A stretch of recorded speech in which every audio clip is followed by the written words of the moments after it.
Retargeting campaigns, best practices for leads in 2025. Why retargeting still wins for B2B leads in 2025. In 2025, retargeting isn't a nice to have for B2B lead generation, it's how you stay relevant while deals take months to close. When the average B2B journey stretches to 211 days and spans roughly 76 touches, you can't rely on a single paid click, a single cold email, or even a great first sales call to carry the relationship. We see the same pattern across industries. Prospects research, disappear, resurface, and then bring new stakeholders into the conversation. Retargeting campaigns keep your story consistent across that stop and start buying cycle, so your SDR outreach doesn't feel like it's starting from zero every time. For teams pairing ads with sales outsourcing or an outsourced sales team, retargeting also acts as air cover that makes follow-ups feel familiar instead of intrusive. The core shift is that retargeting can't be treated as generic website visitor advertising anymore. The best programs now map directly to sales stages, use first-party and CRM data, and run creative like a sequence, similar to how a cold calling agency or cold email agency structures multi-touch cadences. That's the playbook we'll use throughout this guide. What's changed? From pixel audiences to pipeline influence. Retargeting is mainstream, not experimental. About 77% of marketers now use it as part of their advertising strategy. That adoption is driven by performance. Retargeted visitors are up to 70% more likely to convert, and many B2B teams report 3 to 7x ROAS when the campaigns are built around real intent rather than vanity traffic. The engagement gap is equally telling. Retargeting display ads can average about 0.7% click-through rate versus roughly 0.07% for standard display, which is why retargeting is often the highest leverage layer on top of expensive acquisition channels. In practical terms, you're paying to re-engage people who already showed interest, not trying to persuade cold audiences to care on the first impression. But in B2B, more clicks isn't the win. Pipeline is. The best retargeting campaigns are measured by meeting volume, opportunity progression, and sales cycle impact, not just CTR and cost per lead. This is where marketing and an SDR agency, internal or outsourced, need a shared scoreboard, because retargeting only pays off when it reinforces active sales motions. Build retargeting around sales stages, not just traffic. Most underperforming campaigns have the same root cause. Everyone sees the same ad. A blog reader, a pricing page visitor, and a demo no-show are in completely different decision states, so a single message will feel irrelevant to most of them and waste budget.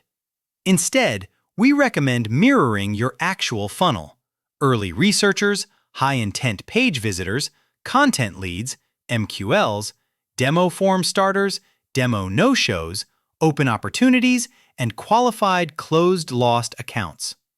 Once you segment by stage, the right offer becomes obvious. Early-stage audiences respond to problem framing and helpful education, while high-intent segments typically need proof, case studies, ROI narratives, peer validation, and a clean meeting CTA. For pipeline segments like stalled opportunities, the goal is acceleration, ads that remind stakeholders what they agreed mattered and give them a reason to re-engage with your AE or SDR. This stage alignment also makes your outbound more effective. When your cold calling services team or B2B cold calling services motion knows which accounts are in which retargeting sequences, calls and emails can reference the same themes prospects are seeing in ads. That coordination is the difference between marketing touches and an orchestrated outbound sales agency approach that creates conversations, data, tracking, and guardrails that prevent wasted spend. Retargeting is only as good as the data behind it. With third-party cookies becoming less reliable, first-party events and CRM-based audiences are the durable foundation. Think form activity, email engagement, key page views, webinar attendance, and lifecycle stage in your CRM. When those signals drive your audiences, you can retarget demo no-shows or open ops with no activity in 30 days, not just anonymous browser IDs. The second guardrail is timing.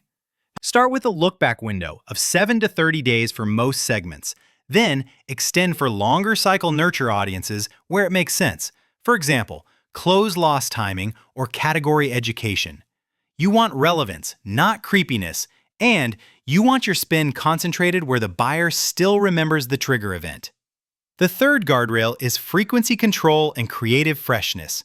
A strong baseline is roughly 5 to 12 impressions per user per week, with creative refreshes every 10 to 14 days to prevent fatigue and performance decay.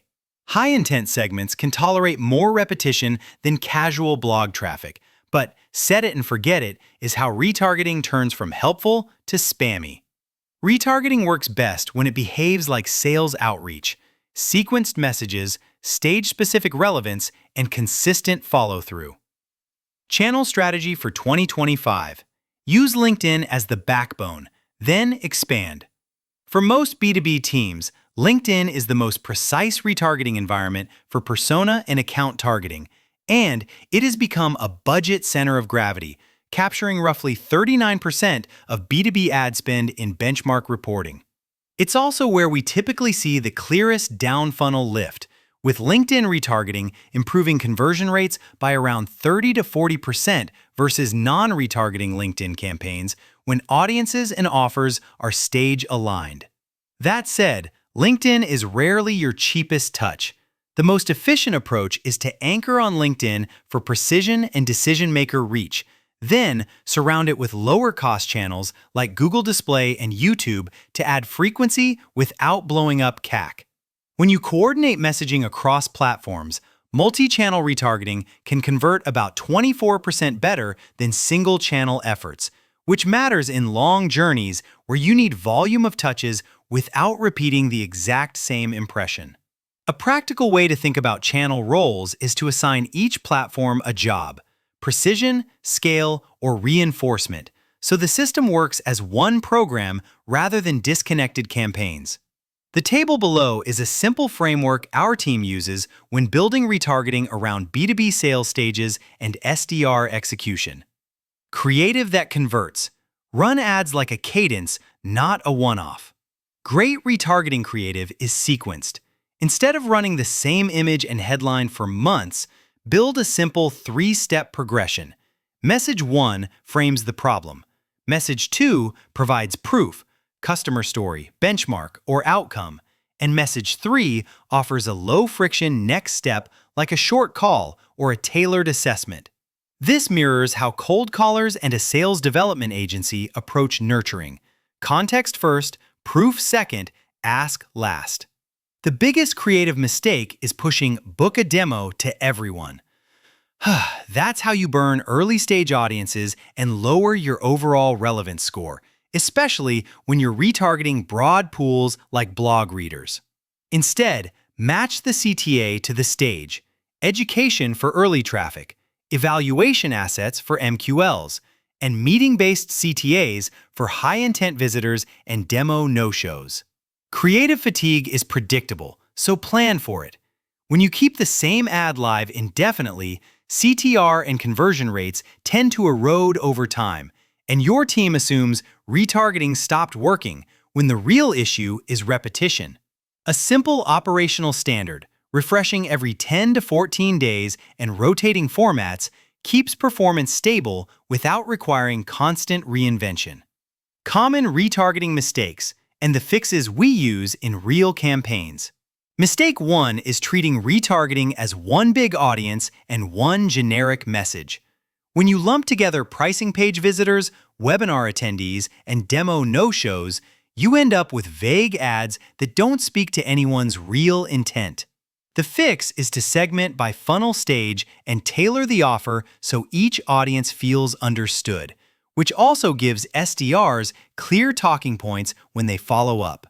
Mistake 2 is letting frequency run wild.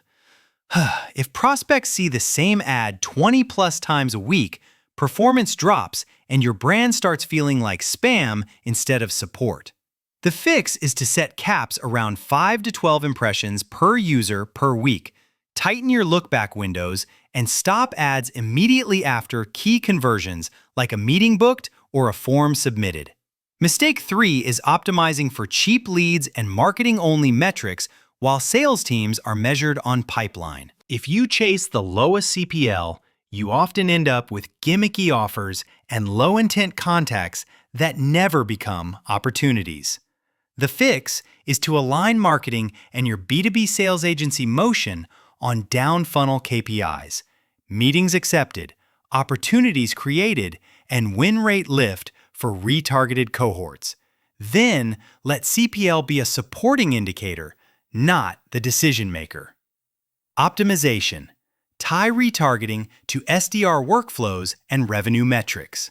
If you want retargeting to influence revenue, it has to show up in the same systems your sales team lives in.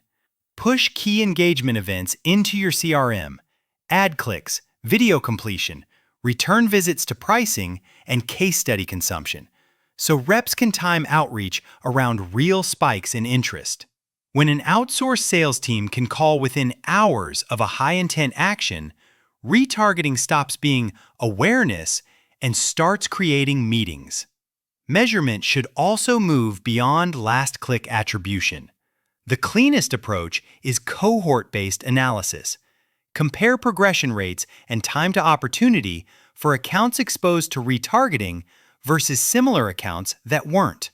When you can prove retargeted cohorts move faster or convert at a higher rate, budget conversations get easy, and your program scales with confidence. Finally, run structured tests every month and log what you learn. Test one variable at a time: offer, format, audience definition, landing page, or frequency, and keep a running benchmark library so you're not guessing next quarter. This is especially important for teams that hire SDRs or work with an SDR agency, because the best results come from consistent iteration across both ads and outreach, not isolated tweaks. Next steps: a practical 2025 retargeting playbook you can run this quarter. Start by mapping your retargeting segments to your CRM stages, not your website pages. Define a small set of durable audiences: high-intent visitors, content leads, demo no-shows, and stalled opportunities. Then build stage-specific sequences for each. This is the fastest way to stop wasting spend on irrelevant impressions and start building a system your sales reps can actually use. Next, standardize your operating cadence. Set initial frequency caps, define look-back windows, refresh creative on a schedule, and review results in a joint sales marketing meeting where pipeline metrics matter more than vanity metrics. If you run an outbound sales agency model internally or you outsource sales, that cadence should include SDR feedback: what prospects are saying, what objections are repeating, and what proof points are landing.